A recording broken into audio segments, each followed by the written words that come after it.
আমার স্নেহের ছাত্র ও ছাত্রীরা, আজ আমি তোমাদের জয় গোস্বামীর লেখা নুন কবিতা পাঠ ও বিশ্লেষণ করে শোনাব। কবি সম্পর্কে একটু প্রাসঙ্গিক তথ্য তোমাদের জানিয়ে রাখি। এই জয় গোস্বামী জন্মেছিলেন কলকাতায় 1954 খ্রিস্টাব্দে। বাংলা সাহিত্যের অন্যতম খ্যাতিমান কবি তিনি। তাঁর লেখা উল্লেখযোগ্য কবিতার বই যেমন প্রত্নজীব, উন্মাদের পাঠক্রম, ঘুমিয়েছ ঝাউপাতা, বজ্রবিদ্যুৎ খাতা, পাগলি তোমার সঙ্গে। যেমন এই পাগলি তোমার সঙ্গে এই কাব্যগ্রন্থের জন্য তিনি রবীন্দ্র পুরস্কার পেয়েছিলেন। ভূতুম ভগবান, তোমাদের পাঠ্য কবিতাটি এই ভূতুম ভগবান কাব্যগ্রন্থ থেকে নেওয়া। এছাড়াও আরও উল্লেখযোগ্য কাব্যগ্রন্থের মধ্যে আছে হরিণের জন্য একক, যারা বৃষ্টিতে ভিজেছিল, এটা অন্যতম উল্লেখযোগ্য কাব্যগ্রন্থ। এছাড়া তার বিখ্যাত উপন্যাসের মধ্যে রয়েছে সেই সব শেয়ালেরা, সুড়ঙ্গ ও প্রতিরক্ষা প্রভৃতি। বাংলা কবিতার আলোচনায় তাঁর লেখা আকস্মিকের খেলা, আমার রবীন্দ্রনাথ, গোসাই বাগান 3 খণ্ডে বিশেষ উল্লেখযোগ্য সংযোজন বলা যেতে পারে। নুন কবিতায় আমরা দেখব এক নিম্নবিত্ত বা অতি নিম্নবিত্ত পরিবারের দিন যাপনের কাহিনী। সাধারণ ভাত কাপড়ের চিন্তায় আর অসুখ বিসুখ আর ধার দেনাতেই নিম্নবিত্ত পরিবারের জীবন কেটে যায়। তবুও তার মধ্যেই তারা আনন্দ খুঁজে নেওয়ার ব্যর্থ চেষ্টা করে। হ্যাঁ, তারা জানে যে দুঃখ করে কোনো লাভ নেই, তাই কঠোর বাস্তবকে ভুলে থাকতে রাত হলেও তারা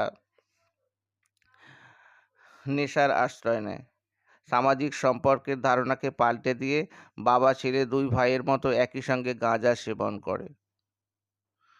কষ্টের এই জীবনে তাদের পক্ষে রোজ বাজার করা হয়তো সম্ভব হয় না। আবার তাদের এই অভাবের জীবনেই বাসা বাঁধে বেহিসাব আর অবিবেচনা। তাই হাতে দুটো পয়সা এলে খরচ তখন হয়ে ওঠে মাত্রা ছাড়া।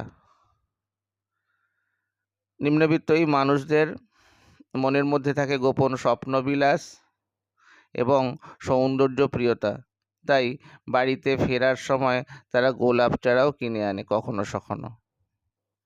যদিও স্থানাভাবের কারণে সংসারে সে গোলাপ চারা কোথায় যে পোতা হবে বা তাতেও ফুল ফুটবে কি না এসব তারা ভেবে দেখেই না, বরং আবার নেশায় ডুবে যাওয়াটাই অনেক কাঙ্ক্ষিত বলে মনে হয় তাদের। এভাবেই অল্পে খুশি থেকে দুঃখ কষ্টের দিন যাপনের মধ্যেই বেঁচে থাকার সার্থকতা খুঁজে চলে তারা। কিন্তু কখনো কখনো এভাবেও দিন চলা অসম্ভব হয়ে ওঠে। মাঝে মাঝে গভীর রাতে বাড়ি ফিরে যখন ঠান্ডা ভাতে সামান্য নুনটুকুও জোটে না, তখন কথকের মাথায় রাগ চড়ে যায়। সেই রাগের অংশীদার হয় বাবা এবং ছেলে দুজনেই। আর সেই সময়ই সব দুঃখ কষ্টের সঙ্গে মানিয়ে নেওয়া জীবনের বৃত্ত ভেঙে শোনা যায় এক স্রোচ্চার দাবি। সামান্য লোকের সেই দাবিতে থাকে কেবল শুকনো ভাতের সঙ্গে সামান্য একটু লবণের প্রত্যাশা। এবার কবিতা পাঠে আসছি, মন দিয়ে শোনো তোমরা। আমরা তো অল্পে খুশি, কি হবে দুঃখ করে? আমাদের দিন চলে যায় সাধারণ ভাত কাপড়ে। চলে যায় দিন আমাদের অসুখে ধার দেনাতে। রাত্রিরে 2 ভাই মিলে টান দিই গঞ্জি কাটে। সব দিন হয় না বাজার, হলে হয় মাত্রা ছাড়া। বাড়িতে ফেরার পথে কিনে আনি গোলাপ চারা। কিন্তু পুতবো কোথায়? ফুল কি হবেই তাতে?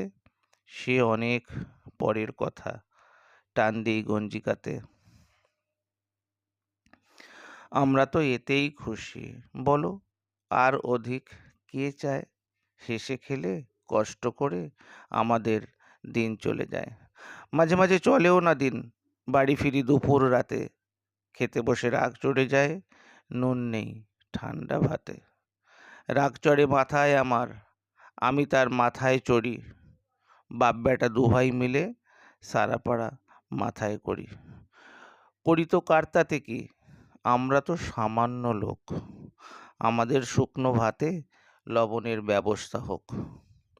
তাহলে দেখো প্রথমে কি বলছেন, যে আমরা তো অল্পে খুশি, অর্থাৎ আমরা কারা? আমরা অতি নিম্নবিত্ত পরিবারের মানুষ, আমরা অল্পেই খুশি।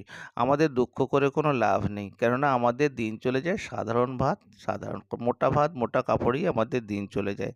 সে কথাই আমরা স্পষ্ট করে বলছি, যে চলে যায় দিন আমাদের অসুখে, ধার দেনাতে। যারা দিন আনি দিন খাই মানুষ, তাদের সামান্য দুবেলা দুমুঠো নয়, এক মুঠো জোটাতেই হিমশিম খেয়ে যায়। সেক্ষেত্রে আবার অসুখ হলেই তাদের ধার দেনাতে পড়তে হয়। আর সেই দুঃখ ভুলতে তারা কি করে, বাপ বেটা দুভাই মিলে গঞ্জিকা মানে গাঁজা সেবন করে। সব দিন বাজার করার মতো সংকুলান তাদের হয় না, তাই বলছেন দেখো সব দিন হয় না বাজার। আর যখন হাতে পয়সা পায়, তো বাজারে গিয়ে আসলে কি সব কিছুই তাদের যেহেতু বাড়িতে অভাব, তাই প্রয়োজনীয় জিনিসের সঙ্গে অপ্রয়োজনীয় জিনিসও তারা কিনে ফেলে। সেই জন্যই সেটাকে বলা হচ্ছে মাত্রা ছাড়া বাজার। হলে হয় মাত্রা ছাড়া। বাড়িতে ফেরার পথে কিনে আনি গোলাপ চারা। গোলাপ চারা একটা শৌখিনতার প্রতীক। তাদেরও ইচ্ছে হয় বাড়িতে একটা গোলাপ চারা থাকলে পরিবেশটা সৌন্দর্যময় হয়ে উঠবে। কিন্তু তারা ভেবেও দেখে না যে গোলাপ চারা বসানোর জায়গাই নেই, পুঁতবো কোথায়? কেননা তারা সংকীর্ণ একটা ঘরে, ছোটোখাটো ঘরে তারা অনেকজন মিলে থাকে। আর সত্যি কথা বলতে কি, গোলাপ চারা বসালেই যে ফুল হবে এমন কোনো নিশ্চয়তাও নেই। ফুল কি হবেই তাতে? তাই প্রশ্নচিহ্ন।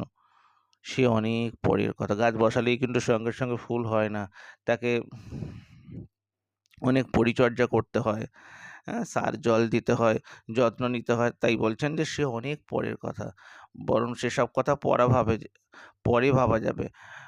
টান দিয়ে গঞ্জিকাতে এখন আমরা গাঁজা সেবন করি। আর আমরা তো এতেই খুশি, এতে মানে অল্পেই খুশি, বলো আর অধিক কে চায়? অর্থাৎ আমরা তো বেশি কিছু চাই না, একটু মোটা ভাত মোটা কাপড় এই আমাদের যথেষ্ট। হেসে খেলে কষ্ট করে আমাদের দিন চলে যায়।